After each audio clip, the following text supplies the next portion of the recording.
Hundreds of students from Uasin Gishu County who are currently studying in Finland face deportation after the county failed to remit tuition fees for their second semester as per the scholarship agreement. Now, students in Finland who spoke to Citizen TV said they have been given 2 days to vacate their hostels that have also not been paid for. And as Stephen Letour reports, the Uasin Gishu County government faces accusations of sending students to Finland on a scholarship program and abandoning them. In September last year, the county government of Uasin Gishu sent 202 students for a scholarship program in Helsinki, Finland. 7 months later, the students are staring at deportation from Finland. 67 students were admitted to Laura University of Applied Sciences to pursue a degree in nursing. 25 students were admitted at Jyväskylä University to undertake a degree in nursing, while 111 students are in Tampere University, Finland.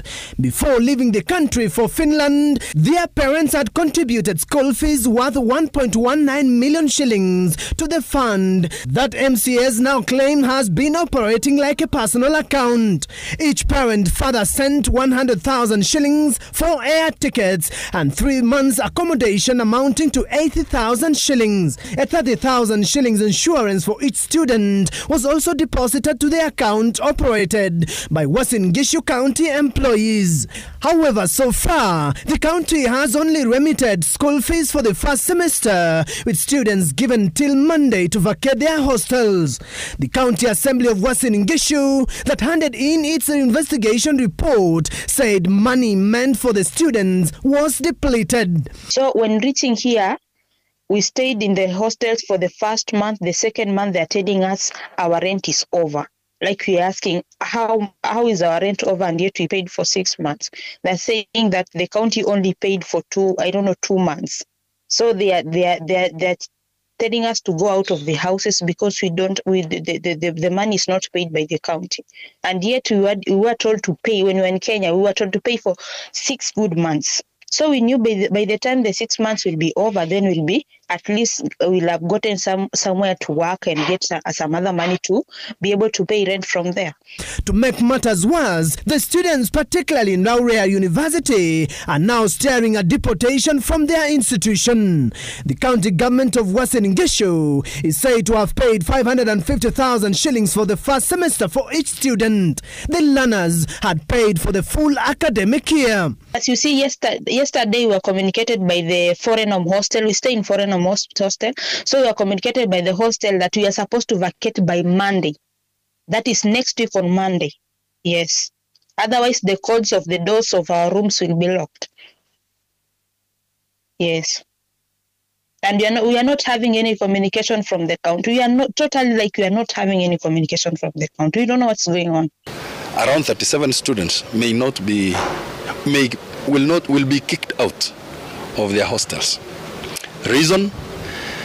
There is no money to pay the landlord where they are staying. And where is the money? The money is not there.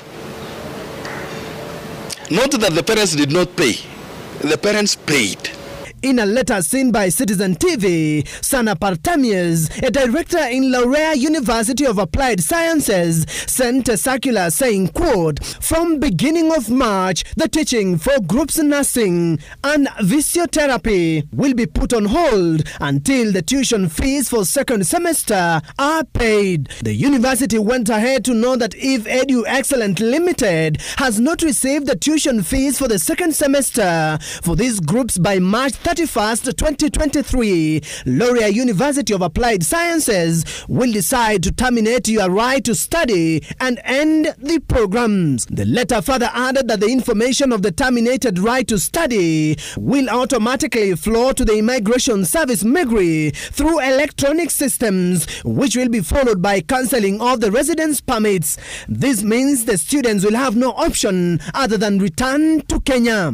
The County Assembly of Uasin Gishu Gishu established that the process was flawed and that parents were forced to sell their hard-earned properties to raise the money to send their children abroad for studies. 3 county officials, Joseph Maritim, Joel Ruto and Mesha Krono, have been identified by the county assembly to have been at the center of the fiasco and recommended for investigations by the DCI and the ESCC. Stephen Letos, Citizen TV.